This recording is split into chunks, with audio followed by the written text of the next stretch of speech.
એ જાણ્યું જો બન રહેશે બારે માસ રે ગઢ પણ કોણ મોકલ્યું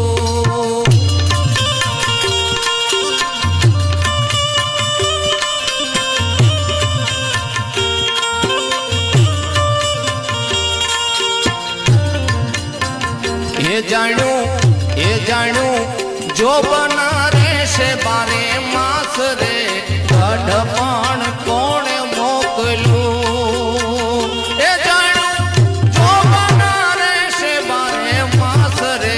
ગઢ પણ કોણે મોકલ્યું ગઢ પણ કોણે મોકલ્યું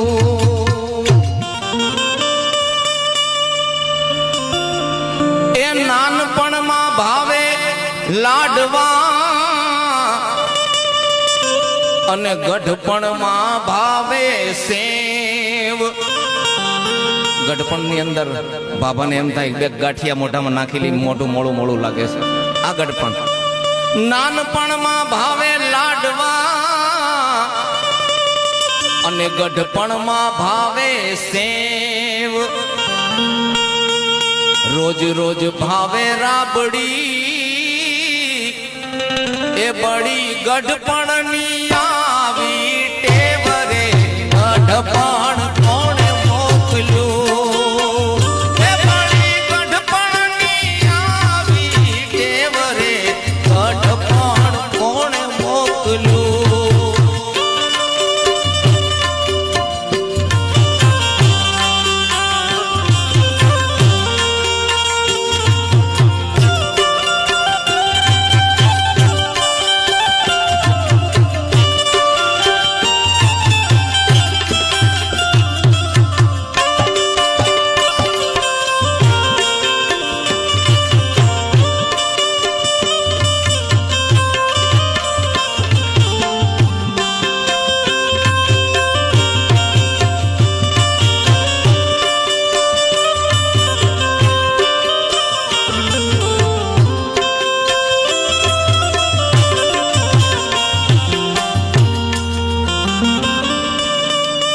ગઢપણ ની અંદર ઉંબર હતા ઈ ડુંગર થયા અને પાદર થયા પરદેશ કારણ કે ઘરમાંથી તો બહાર નીકળાતું ન હોય કદાચ પાદરે છોકરાઓ મોટરસાયકલ ઉપર બેહારીને લઈ જાય ને તો એમ થાય અરર આટલું બધું બદલી ગયું કારણ કે ગયા જ ન હોય કોઈ દી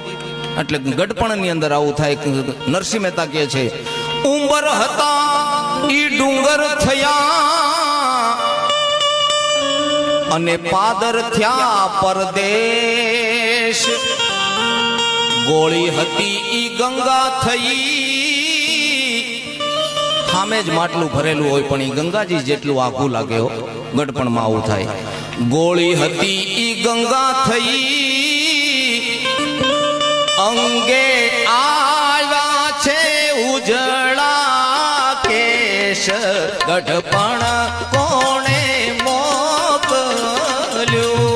અંગે આવ્યા છે ઉજળા કેશ ગઢપણ કોણે મોકલ્યું જાણ્યું જો બન રહેશે બારે માસ ગઢપણ કોણે મોકલ્યું ગઢપણ કોણે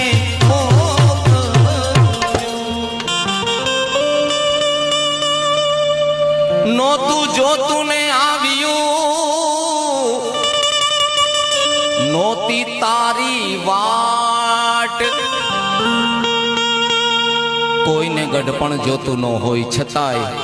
ઓચિંતું આવી જ જાય અને એને કોઈની વાટે ન હોય કે મારે પ્રમદી ગઢપણ આવવાનું છે મહિના પછી આવવાનું છે આવું ન હોય ગઢપણ ની અંદર જેટલું લડાય ત્યાં સુધી આપણે લડી લઈએ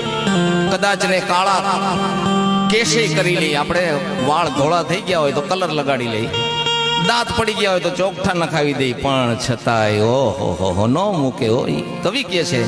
નોતું જોતું ને આવ્યું નોતી તારી વાટ ગઢપણ ની અંદર ઘરમાંથી તો હલકા થયા અને છેલ્લે છોકરા શું કહે એની ખૂણે ઢળ